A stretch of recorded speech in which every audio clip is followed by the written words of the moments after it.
Hey guys, PIEGUYRULZ here, and welcome to the first of hopefully many character studies, where I plan on taking an in-depth look at a number of characters from a ton of different shows. I'm going to talk about their character traits, how they interact with other characters, what times I think the characters work in the story, what time I think the characters don't really work in the story, talk about every single appearance the character has made, and in general, just talk about the character. We're gonna start with Beach City's conspiracy nut, Ronaldo Fryman from Steven Universe. So let's begin by giving a rundown of all of the episodes that Ronaldo's been in. First of all, there's Frybo, which stars Ronaldo's little brother Petey. Ronaldo has a non-speaking cameo here, and it's his first appearance. Its sister episode, Catfingers, introduces him properly along with his blog, though he doesn't have much screen time. In Steven's Lion, he is impressed by Steven's claims of a pink lion, and it's the first time we really get to see a glimpse of who he is. Keep Beach City Weird was the first episode to really focus on Ronaldo. We'll be talking about that one a little bit more in depth later. Ronaldo doesn't appear in the episode Garnet's Universe, but the character Ringo is loosely based off of him, in looks and the fact that he's themed after a fast food snack. Ringo's just a character in a story Steven is telling. It's a little bit weird why Steven would make this character be loosely based on Ronaldo, when the two really don't have much in common, and Steven doesn't think Ronaldo is a bad guy, even though Ringo is in the story. The only thing remotely similar is the fact that the guy who plays Ringo's rival in this episode is also the guy that voices Lars. It's not too important to anything, at least I don't think so. There wasn't really any hidden meaning there, so I don't think I need to talk about it any further, but I think it was worth mentioning. In Watermelon Steven, Ronaldo gets one of Steven's watermelons and attempts to do an alien autopsy on one on a live stream. Horror Club is the second episode to really focus on Ronaldo, and another one we'll be looking at in depth later on. This episode focuses on his relationship with Lars. He has a somewhat important, although brief, appearance in the episode Full Disclosure, where he convinces Steven that he should walk alone as a tortured hero. His third, and as of right now, most recently major appearance is in the episode Rising Tides, Crashing Skies, where he's actually the protagonist of the episode, and he makes a lame documentary where he investigates the crystal gems. Once more, we'll be talking about this one in detail later on. Ronaldo gets a single line in the episodes Tiger Millionaire,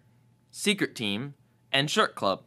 In addition to all this, he has a non-speaking cameo in Steven and the Stevens, Mirror Gem, Ocean Gem, Alone Together, Political Power, The Return, and Historical Friction. Before we talk about his character traits, let's talk about his name and appearance. His hair is shaped like curly fries because he works at his dad's fry place, and his name is Ronaldo, possibly as an allusion to Ronald McDonald. But you probably already knew that. Anyway, moving on. There are two major character traits about Ronaldo. The first one, and the one at the most forefront of all of his episodes, is his love of the supernatural and conspiracies surrounding the supernatural. As I stated in my Steven Universe review, I find the character to be hit or miss, and I'm not the only one. Sometimes he's funny, and he works perfectly as an allegory for conspiracy nuts in the real world. Other times, he's painfully awkward to watch and doesn't gel with the rest of the show and its tone at all. The thing about Ronaldo is that he is very close to becoming the character that is ignorant to the world around them, in the same way that characters like SpongeBob, Patrick, and Tree Trunks are. Quite frankly, that kind of shtick of a character who just doesn't affect anything around them and has no clue what is going on but thinks they know everything can get very annoying if not put in the right hands. Sometimes it can be funny, but other times it's a character that just does a bunch of random things that don't have anything to do with anything that's actually happening in the episode. When a character's logic is so far off of your logic, it can be really irritating unless it's funny or has a purpose. Steven Universe is a show that, while comedic at times, is a lot more focused on having relatable, interesting characters and telling really character-motivated stories, which is why Ronaldo's goofiness does not always work. The way I see it, his actions in Keep Beach City Weird and Horror Club are used as more than just jokes. They actually take his craziness and tell two, quite frankly, sad stories with it. His weirdness has a purpose. So let's start by talking about Keep Beach City Weird. It's actually about a deconstruction of his behaviors as a clear allegory for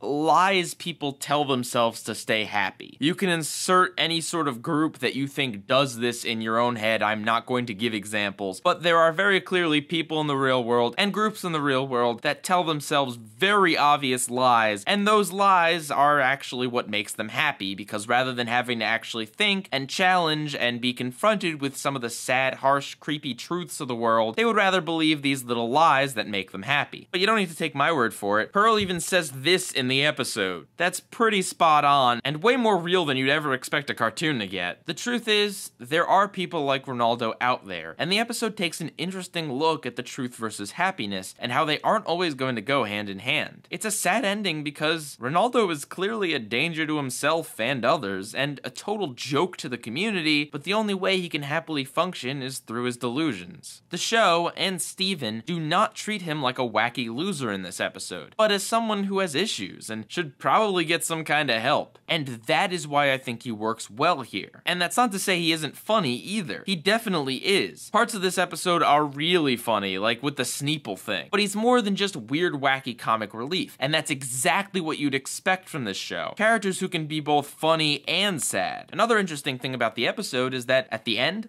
Ronaldo is actually onto something. Look at that quote. He's right. Gems did try to hollow out the earth to build more gems. And at this point in the series, it seems very likely that the Diamond Authority is a real thing. Granted, it does come off as more of a broken clock being right twice a day, instead of Ronaldo actually using logic to reach a solution, but still, it's something to think about. In the episode Horror Club, I also think he works well as a character. It really isn't about his conspiracy. It's more about his former relationship with Lars and his new friendship with Sadie, as well as the dynamic between the three of them, and Steven just being along for the ride. He was a lot more down to earth in this episode, which makes sense because in Keep Beach City Weird, his entire way of life was challenged. It kinda makes sense that he'd go off the deep end there, versus here where he's a lot more laid back. And the only thing crazy he's really on about is a ghost, which actually is kind of reasonable when you consider the events that are happening right in front of them. And in a way, he's not entirely wrong. A poofed gem that can possess a lighthouse is almost like a ghost. So the episode shows Ronaldo and Lars having a falling out as kids. And though the episode seems to put most of the blame on Lars's prideful attitude, I personally think that it's equally Ronaldo's fault for the falling out, putting his love of the supernatural over his friend's feelings. And let's be honest, that picture wasn't much proof of anything anyway. The end result would have absolutely made Lars look stupid. Though of course, Lars could have certainly been more respectful to Ronaldo instead of just instantly tearing up the picture and acting like the prideful jerk that he is afterwards. I think Ronaldo really works here because he is a real, relatable character, and not just some crazy, hard-to-relate to conspiracy nut. So, that brings us to Rising Tides, Crashing Skies. I really don't think Ronaldo's character works very well here, for one simple reason. He does not make a good protagonist. Outside of a few Greg episodes, almost every single episode of this show is from Steven's perspective. That means it's a big change to switch perspectives, and Ronaldo's perspective is, quite frankly, insane. Before I go any further, I need to establish my feelings about the episode as a whole. I don't actually hate it. It's a pretty funny episode, and stylistically it nails the whole Windows Movie Maker homemade YouTube documentary vibe. But by the end of the episode, both the comedy and the style begin to get old. Though what really sinks this episode is the story, and that's because Ronaldo's telling it. I really and truly don't entirely hate this thing, but it is my least favorite from season 2 so far. It's a little bit like the Uncle Grandpa episode, except that one could go a lot further with the strangeness and had the crossover appeal going for it. This one's gimmick just isn't as strong. The episode itself plays out a little bit like an ignorant SpongeBob or Tree Trunks episode. Ronaldo runs around thinking he's really onto something and actually doing something, when in reality he's affecting nothing. A lot of the frustration with this episode is that it would have been way better without Ronaldo. Getting to see the citizens react to the crystal gems and the events of the season 1 finale would have actually been pretty cool, but we only get a tiny bit of that in favor of Ronaldo derping around. The whole thing just tonally doesn't feel right. Ronaldo feels a little bit more on the one-dimensional side here than an actual person like he does in other episodes. Again, it's not a total flop, but unfortunately, Ronaldo is one of the biggest problems here. As far as all his other appearances, I think he's perfectly fine, seeing as he only really gets one line or a non-speaking cameo. The other main character trait of Ronaldo is his geekiness. He loves old horror movies with the original special effects. He has his own blog and live streams and makes videos and likes anime and participates in boards that debate subs versus dubs. Or maybe he doesn't participate in them because he hates them and thinks they're a distraction, but he still knows about them, and that's important enough to my point, and I'm just rambling. Point is, he is a geek, and what's a little bit frustrating about this is that he is clearly the character that's supposed to appeal to my demographic. Us nerds that go online and talk about the show a lot. Heck, his blog is actually a real website that you can go and visit. It's a little bit unfortunate that this character trait is very much overshadowed by the conspiracy thing. As much as I'd love to say that I can relate to him, I really can't. And don't get me wrong, I do not take Ronaldo as an insult. I don't think the show is trying to say that adults who obsess over the show are crazy or anything like that. Ronaldo would probably say something like that, but I wouldn't. I just wish we got to see a little bit more of his geeky side, as the conspiracy thing can get a little bit one note at times, and is pretty hard to relate to. Another episode that I think is worth mentioning in regards to Ronaldo is his actions in Full Disclosure. When Steven isn't sure what to tell Connie because he's afraid he's gonna freak her out with the news that he was almost abducted and killed by aliens, Steven comes across Ronaldo. Ronaldo gives him the advice that he should not tell Connie what's going on and that he should walk a lonely path in order to protect everyone that he cares about. I know some people are gonna disagree with me here, but I think that's pretty sound advice from Ronaldo, because in truth, Connie would be a lot safer having not known Steven. Now, I'm not saying Steven's decision was wrong, because I don't think Steven is the kind of person who can walk away from someone, and I think in the end, Steven really needs Connie. Also, I realize this is a TV show, and as an audience, we want to see Steven and Connie be together and happy and working as a team, and we also want to see Connie on the show. But I think realistically, if Steven wanted to make absolutely sure nothing bad would ever happen to her, he would leave her alone and make sure she stays far away from Gem stuff. It's kind of interesting that in this case, Ronaldo is the voice of reason in the sad truth of the matter, though it's probably just a case of him reading too many comic books. It's also a little bit sad here how Steven reaches out for Ronaldo to help and support him during this tough time, and Ronaldo just runs off to collect pieces of the spaceship. Once again proving my point that it wasn't purely Lars's fault that their friendship fell apart. Ronaldo definitely needs to learn to be a little bit more considerate about other people's feelings and emotions, as opposed to just running off with whatever idea he has in his head. So now, before we end things, I would like to talk about Ronaldo's relationship to other characters. Let's start off with his relationship to the crystal gems, mainly the fact that there isn't one. The great irony, and one of the weird things about Ronaldo, is that he is literally, and I mean literally, on top of the weirdest thing probably in that entire world, that is the crystal gems, that is his lighthouse, is literally above them, and yet Ronaldo doesn't seem to care very much about them. I guess this kind of makes sense when you consider that the crystal gems have probably been a part of his life ever since he was born, if he was born at Beach City. So to him and everyone else, they're kind of normal in a way. And I guess you could argue that based upon Ronaldo's wording, it seems like a lot of these conspiracies have to deal with him and the way he perceives things, and finding out that it's about the crystal gems and Steven doesn't make him the hero, doesn't make him the main character, it makes Steven the main character. But it's still a little bit weird that he's not at least a little bit interested in the crystal gems, and how he can just punch Pearl in the hand and she doesn't feel anything. Steven considers himself a friend of Ronaldo's, but then again, Steven considers himself a friend of pretty much everyone's. Steven, feeling crushed that he accidentally exposed Ronaldo to the harsh truth of things, decides to go as far as to dress up like a snake person to help him with his delusions. Interestingly enough though, at the end of the episode, Steven isn't the one that tells Ronaldo to keep on being a conspiracy nut. Steven, quite frankly, isn't sure if that's the right thing to do or not. It's Petey who decides that the best thing for Ronaldo is to let him keep living with his delusions. And that, my friends, brings us to a much more interesting character to talk about in respects to relating back to Ronaldo. Petey, his little brother. Now, Petey has only been the main character in one episode so far and has been kinda sidelined for the rest of the series. Hopefully we'll get another episode on him so that maybe I can do a video all to his own, but for right now I'm going to talk about him a little bit here. So in Frybo, we meet Petey, who is a very stressed out youth. He is desperately trying to get out of his lame job as this lame mascot for the Fry place, and once him and Steven finally get out of there, where Petey has this to say.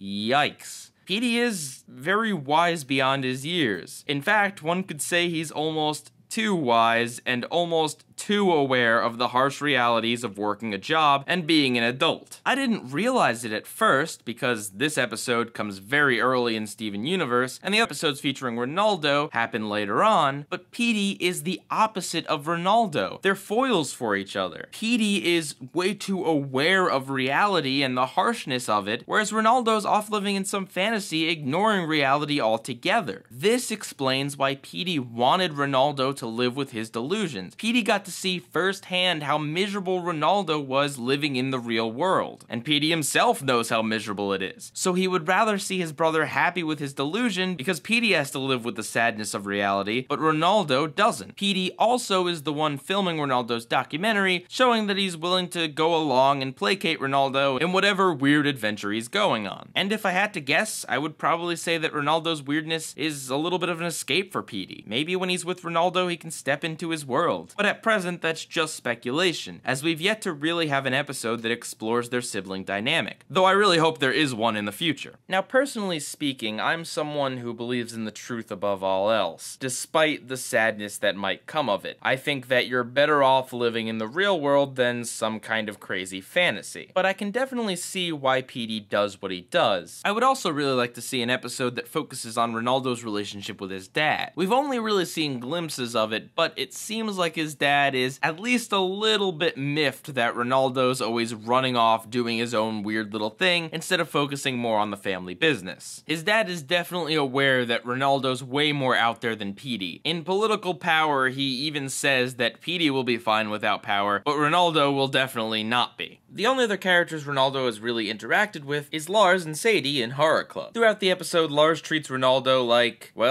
Lars treats everyone else. He's a jerk. He's a jerk to Ronaldo, he's a jerk to Steven, he's a jerk to Sadie. Which works in that episode's favor because you don't really expect that Lars and Ronaldo have some kind of backstory. It just seems like Lars is being Lars. Lars shoots him down every time Ronaldo mentions that it could be a ghost. But of course, Ronaldo isn't gonna back down. It's a continuation of the theme that was introduced in Keep Beach City Weird, where Lars is miserable with the truth, although technically, yeah, gem stuff is going on, but roll with it because he's being more realistic than Ronaldo. And Ronaldo is happier than Lars, but living with lies. It's an interesting dynamic because, well, if this were a real situation, I would have sided with Lars, but at the same time, Lars is being a total jerk about it and is totally miserable for being that way. Ultimately, Ronaldo and Lars are both really stubborn people. Ronaldo wants to believe what he wants to believe and won't let anyone tell him otherwise, and Lars is dedicated to being the cool guy, not showing emotion or getting attached. As far as Ronaldo's relationship with Sadie, well, the two of them are standing next to each other in Watermelon Steven, but they're not properly introduced until Horror Club, where Sadie shows up to his, well, Horror Club. When Ronaldo first suggests that it could be ghosts, Sadie interestingly thinks he's kidding. She clearly doesn't know Ronaldo very well at this point. Ronaldo admires how take charge of the situation she is, which we learned is something that she very much is in Island Adventure. The two share a laugh with each other, and Ronaldo tries to save her later on, trying to sacrifice Lars in her place. Once again showing that he is a danger to others. It's unclear whether there's some sort of possible romantic feelings between them, or if it's just in a friendly way. The dynamic between Lars, Sadie, and Ronaldo is interesting. Lars confronts Sadie and asks her if she genuinely believes that there's a ghost going on and tells her that they should ditch Steven and Ronaldo. Sadie isn't entirely convinced it's a ghost, but at the same time she doesn't like Lars's attitude and doesn't want to abandon anyone, which interestingly enough makes her kind of a middle ground between the two. She's not as willing to believe ridiculous claims like Ronaldo is, but at the same time she's not ready to shoot them down either or be a jerk like Lars is. And that is Ronaldo Fryman. Overall, I think he's actually a pretty good character. When you get right down to it, the only time he really dips into annoying, ignorant character territory is Rising Tides, Crashing Skies. In Keep Beach City Weird and Horror Club, he might come off a little bit annoying at first, but when you really watch the episodes and pay attention to the stories they're trying to tell, you realize that Ronaldo's weirdness isn't just a punchline, and so he's not really annoying there. there. I do worry that in the wrong hands he could turn into more of an annoying character in more of his appearances, but I do also have faith that the Crewniverse know what they're doing. He'll never be my favorite Steven Universe character, but he's definitely an interesting one. Let me know what character you'd like me to do a character review on next. PIEGUYRULZ,